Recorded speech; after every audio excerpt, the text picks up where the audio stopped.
Have you opened the letter? Sophie asked, skipping through the channels with her feet up and crossed. If you're wondering, I'm afraid I won't be accepted, especially since the company is of the highest caliber. What if my credentials are insufficient? I slouched on the couch, my gaze fixed on the envelope in my hands. I could feel my heart pounding as I debated whether or not to open it. The weight of the decision was heavy on my mind, knowing that my future could be drastically altered depending on the contents of that letter. She rolled her eyes and said, You're holding the goddamn letter in your hands. Just open it already, Eleanor. I tried to control my breathing as I briefly closed my eyes. My dog, Chipper, yanked the envelope from my grasp as I tried to open it. I pursued him down the hallways, yelling, Hey, don't you dare eat that! Could this day get any worse? If you had just listened to me and opened the damn letter, Chipper would not have received it. Perhaps Chipper could open it for you and let you know if you were accepted. She yelled from the living room. I finally caught up to Chipper and retrieved the envelope, feeling a mix of frustration and amusement at the chaotic situation. As I tore it open, I couldn't help but wonder what life-changing news it might contain. How funny, I cooed, stroking the top of his head. Come here. I kindly removed the envelope from his grasp and said, You're dead, to him. Not wasting any more time, I opened the letter and read the note. Congratulations, Eleanor Valdanger. Your application has been accepted. Please stop by the building tomorrow for an interview. We'd love for you to start working right away. I screamed at the top of my lungs and dashed into the living room, grabbing Sophie's cheeks and kissing them. Can you believe it? I got the job, I exclaimed, tears of joy streaming down my face. Sophie hugged me tightly, sharing in my excitement and pride. Wait a minute, girl. You're getting wet on me and it's nasty, she said as she drew her head back. Working as a CEO's assistant? Seriously, this seems so surreal. Can you even begin to fathom how many people applied but weren't accepted? Thanks to your qualifications, they got you into that damn job. Shit, I don't think I have anything to wear. I grinned. Maybe I should dress in something a little fancier. Something that the assistant would wear.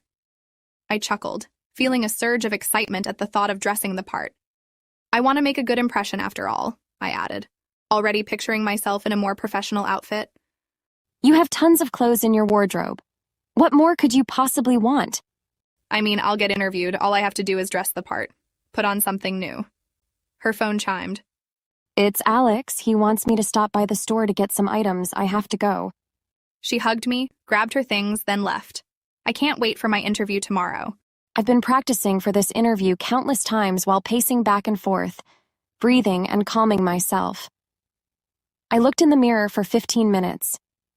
Am I insane? The building was absurdly large. I mean, insanely large. I'm not used to anything, but this was the fulfillment of a long-held dream. My brown curly hair had fallen over my shoulders. I adorned my sugary sweet lips with Blossom Soft lipstick. Was my use of the lips excessive? For me, the image was essential. I have to look the part if I want a job like this. Who wouldn't, really? I was nervous, even though I was wearing a gray dress that hugged my curves and the best perfume I could find. I walked towards the front desk lady. She was so beautiful.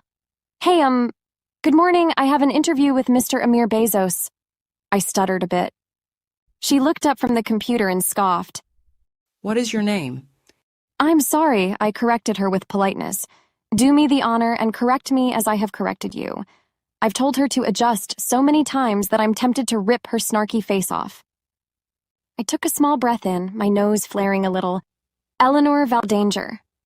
So you're the assistant? She asked, turning her attention back to the schedule. The elevator is to your right. She muttered under her breath. Last door on the floor, on the 12th floor. He's waiting. He dislikes having to wait. Okay, this bitch was nerve-wracking. I smiled as I approached the elevator. I waited for the elevator to open with patience, and a man wearing a God-sent fragrance stood next to me. Are you new around here? Haven't seen you here before? He asked. Oh, I'm here for an interview, I said. I'm Blair if you want to get to know me in the future. I could be your toy boy. I fold my lips in a tight line. What? I'm just messing, but I'm serious about the future part, as in working together and all that life bull. I guess I'll consider that. I'm Eleanor. You look beautiful. I bet you'll rock that interview. Hopefully. The elevator door opened and we both stepped inside. After closing the door, I pressed button 12 and waited in awkward silence with Blair next to me. Does the front desk lady always act that way? I broke the silence. Tracy. Since Tracy is friends with Mr. Bezos' fiancé, she dislikes anyone who works close to him. For her, she keeps an eye out for new females. Damn. Seems like she wanted to be all up in his skin. I see, I said. What position have you applied for? CEO's assistant. He looked at me and then cleared his throat. What's going on? Have you got anything to say? As soon as I brought up assistant, things just started to get strange. With Blair and Tracy's current situation.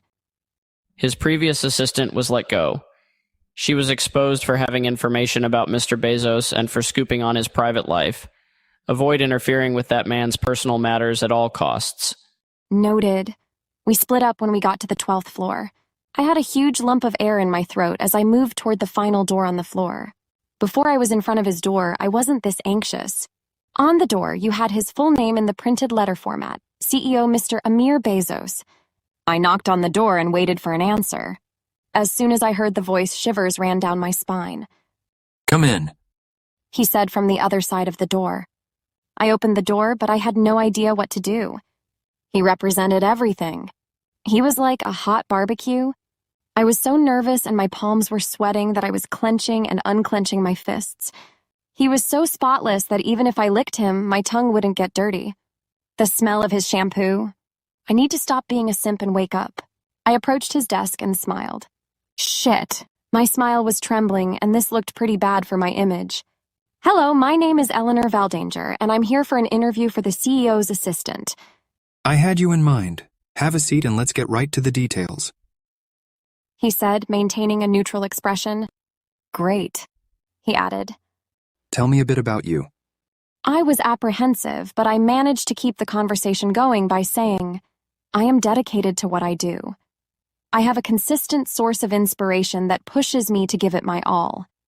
This passion inspired me to push myself and learn new skills that improved my performance at work. He maintained his composure as I continued. Why was I feeling uneasy about this over and over again? He was just sitting there, taking in everything I said without engaging in any conversation. I felt anxious as a result. I focus on results. I keep checking in to see how far away or what's needed to make it happen. I believe that the team is greatly motivated by this pressure. You will be my personal assistant, but you must earn my trust, and I will make the final decision. Your role entails doing everything I say, as well as assisting me with and supporting administrative functions pertaining to me. Throughout the entire interview, he did not even crack a smile. I've only met one nice person so far, and that was Blair. I'm not a fan of this CEO. In my opinion, he came across as a little haughty. You must manage my schedule, deal with important communications, maintain corporate records, documents, and reports, and manage confidential information. This sounds like years of headaches. You must possess the abilities to support me during non-critical meetings, empower me, stand by my side, anticipate my needs and preferences, have scheduling expertise, and be proficient in developing systemized processes. He continued. There was one thing I needed to hear most, and he was not bringing that up. The money. Now for the good part. Your monthly salary is $5,289, or 1,200 numari per week. You have the option of being paid weekly or monthly. There are a few things you should be aware of. In my personal life, there is no running. The day that happens, the day you pack your belongings and leave. He poured himself a glass of whiskey. You should be here by 8 a.m., now that we've talked and agreed. I have a board meeting coming up and you should get used to the schedule. I didn't even agree with him. A lot of work, but the money was so freaking great. Okay, Mr. Bezos. You can leave my office now. His eyes left me and fixed on the papers in front of him. If I didn't want this job, I would lash out and tell him how ass-full he was. Or maybe I was just overthinking it. I stood up from the chair and turned my back, finally getting to be an assistant to a CEO.